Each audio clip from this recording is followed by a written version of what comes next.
Assalamualaikum warahmatullahi wabarakatuh. Alhamdulillah kita bisa berjumpa lagi dalam pelajaran Akidah Akhlak.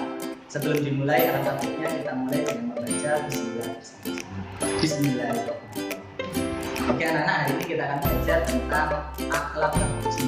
Ini merupakan bab ketiga yang meliputi taat, ikhlas, istiqomah, dan taubat. Oke, sudah siap? Mari kita lanjut. Materi bab 3 kali ini akan membahas yang pertama taat, yang kedua ikhlas, yang ketiga istiqomah, yang keempat adalah taubat. Oke, mari kita pelajari satu persatu. Yang pertama adalah taat. Apa itu taat? Taat secara bahasa adalah tunduk, patuh, dan setia. Sedangkan taat menurut istilah adalah tunduk dan patuh terhadap segala perintah dan aturan dari Allah. Selanjutnya, dalil dari taat. Dalilnya adalah Al-Quran surat An-Nisa ayat 59. Sedangkan kepada siapa kita harus taat? Yang pertama adalah kepada Allah Subhanahu wa Ta'ala. Yang kedua kepada Rasulnya, yaitu Nabi Muhammad SAW. Yang ketiga kepada ulil amri atau pemerintah.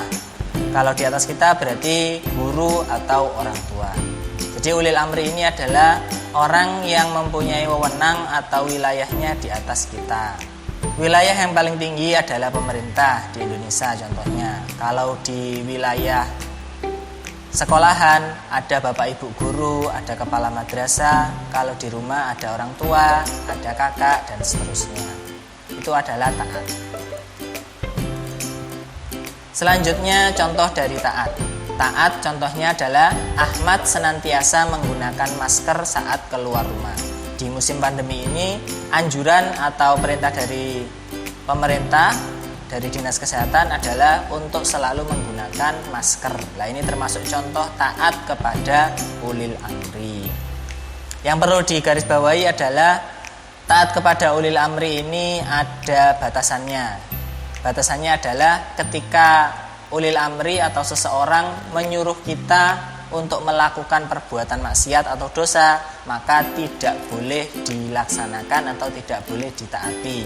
Contohnya misalkan guru menyuruh kita untuk masuk ke dalam sumur, tidak boleh ditaati. Contoh lagi, orang tua menyuruh kita mencuri juga tidak boleh ditaati karena itu berkaitan dengan maksiat atau perbuatan dosa. Selanjutnya adalah ikhlas.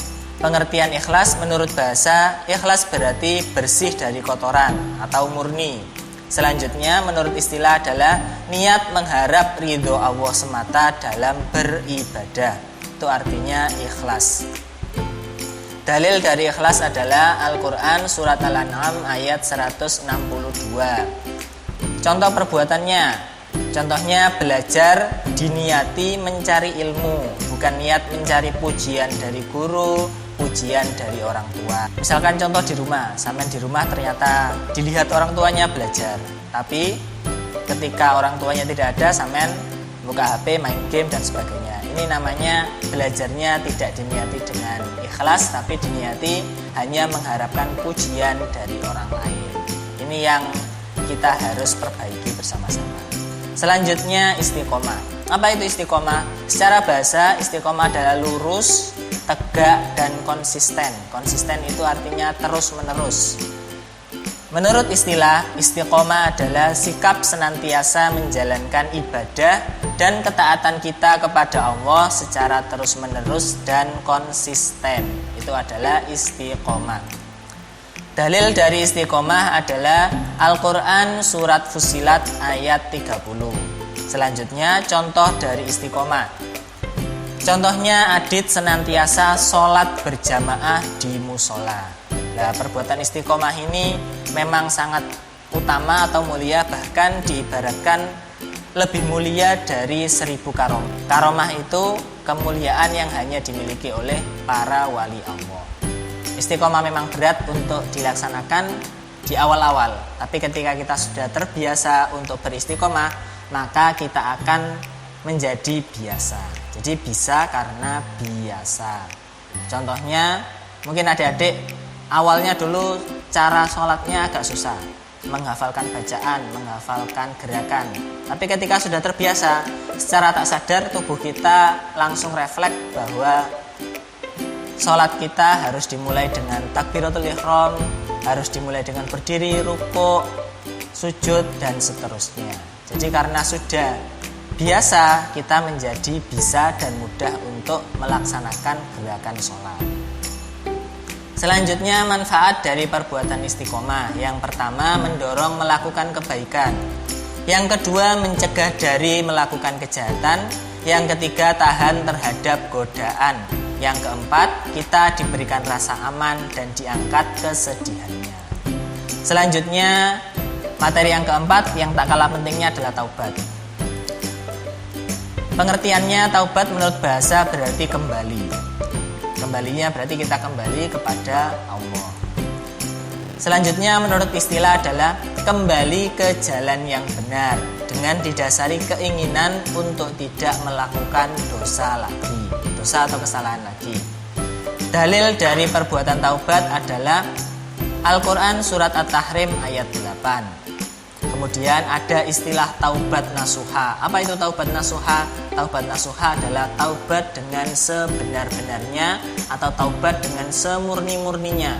Tidak hanya kita ucapkan di lisan saya bertaubat, tapi kita juga amalkan dalam hati kita laksanakan dengan segenap anggota tubuh kita. Jadi misalnya ada orang, saya bertaubat tidak akan meninggalkan sholat subuh lagi, tapi ternyata besoknya meninggalkan sholat subuh lagi. Itu namanya taubat yang bukan taubat nasuha, taubat bohongan. Kalau taubat nasuha memang benar-benar niat untuk meninggalkan perbuatan dosa itu. Selanjutnya ada dua jenis taubat. Di sini dibagi menjadi dua berdasarkan objek atau tujuan kita bertaubat. Kalau taubat kita menyangkut dosa kepada Allah, maka nanti ada 3 syarat yang harus kita lakukan. Sedangkan jika taubat menyangkut dosa kepada manusia, ada 4 syaratnya. Oke, yang pertama syaratnya adalah meninggalkan dosa itu sendiri. Jadi meninggalkan hal-hal yang berkaitan dengan dosa itu namanya taubat. Jadi kalau ada orang yang biasanya berjudi, berarti meninggalkan tempat untuk berjudi. Selanjutnya nomor 2, menyesali perbuatan dosa. Kita benar-benar menyesal dan kita benar-benar merasa salah karena kita melakukan suatu dosa. Itu memang harus benar kita yakini dalam hati kita. Selanjutnya nomor 3, berniat untuk tidak melakukan lagi. Bagaimana niat ini kita laksanakan? Niatnya adalah dengan cara kita menghindari tempat yang menyebabkan kita berbuat maksiat, menjauhi dari teman yang mengajak kita berbuat maksiat atau dosa, dan kita berusaha dengan segenap kemampuan kita untuk tidak melakukan dosa itu lagi. Misalkan dosanya adalah meninggalkan sholat subuh, berarti kita berusaha agar kita bisa sholat subuh. Caranya bagaimana? Misalkan meminta tolong kepada orang tua atau keluarga untuk membangunkan kita saat sholat subuh. Yang lain contohnya misalkan dengan memasang alarm jam 4 pagi dan seterusnya. Ini termasuk usaha kita untuk tidak melakukan lagi dosa-dosa yang kita lakukan sebelumnya. Selanjutnya khusus yang nomor 4 ini adalah syarat taubat yang menyangkut dosa kepada manusia. Syaratnya adalah membebaskan diri dari hak orang yang dizolimi dengan cara bila menyangkut materi. Contohnya adalah mengembalikan harta, mengembalikan uang, pulsa, dan lain sebagainya. Jika seorang mencuri, berarti dia harus mengembalikan harta yang dia curi. Jika seorang mengambil sandal orang lain di masjid, maka dia harus mengembalikan sandal tersebut ke masjid, dan lain-lain. Selanjutnya, bila menyangkut non-materi, misalkan pernah berbohong kepada teman, pernah berbohong kepada orang tua, memfitnah, bergosip, ghibah, dan sebagainya, maka kita harus meminta maaf kepada orang tersebut. Jadi kalau tidak berkaitan dengan materi atau dengan harta, maka syaratnya adalah meminta maaf. Entah nanti orang tersebut memaafkan kita, yang jelas kita sudah minta maaf dengan cara yang bagus, dengan cara yang sopan, dan memang dari hati kita jujur ingin meminta maaf. Oke, itu adalah materi kali ini tentang akhlak terpuji. Harapan saya kita bisa masing-masing memperbaiki diri dan mempraktekkan beberapa akhlak terpuji kali ini. Selanjutnya ada tugas KI3, yaitu tugas pengetahuan. Tugasnya adalah anak-anak silakan mengerjakan ujian CBT bab 3. Dikerjakan di e-learning. Jika tidak bisa di e-learning, silahkan menghubungi WA Pak Sadam. Berikut ada beberapa latihan untuk ujian CBT bab 3. Jadi diperhatikan, ini ada beberapa soal yang mungkin akan keluar pada ujian CBT bab 3 ini. Yang pertama contohnya, secara bahasa ikhlas berarti A. Murni, B. Tak ternoda, C. Satu tujuan, D. Pilihan terbaik.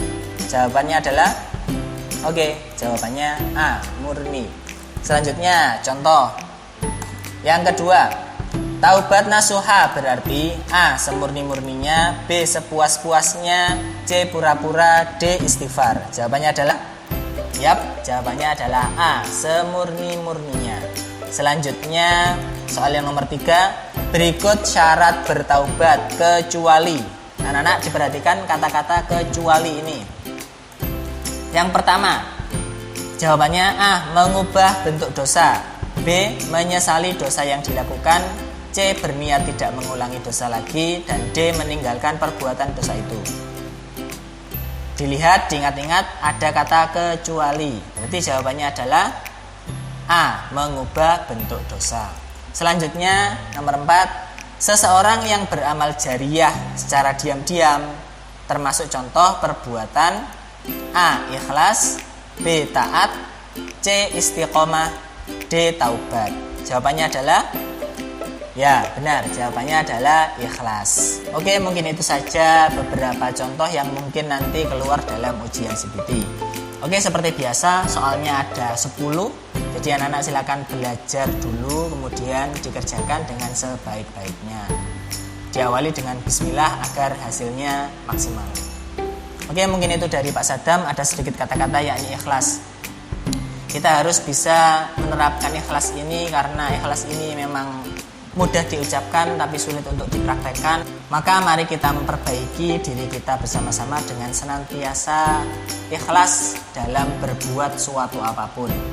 Dengan sifat ikhlas ini kita bisa menjadi pribadi yang mandiri dan tidak selalu mengharapkan bantuan, pujian, dan harapan dari orang-orang lain yang kita bantu.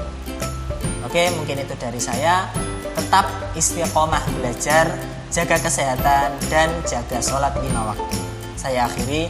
Assalamualaikum warahmatullahi wabarakatuh.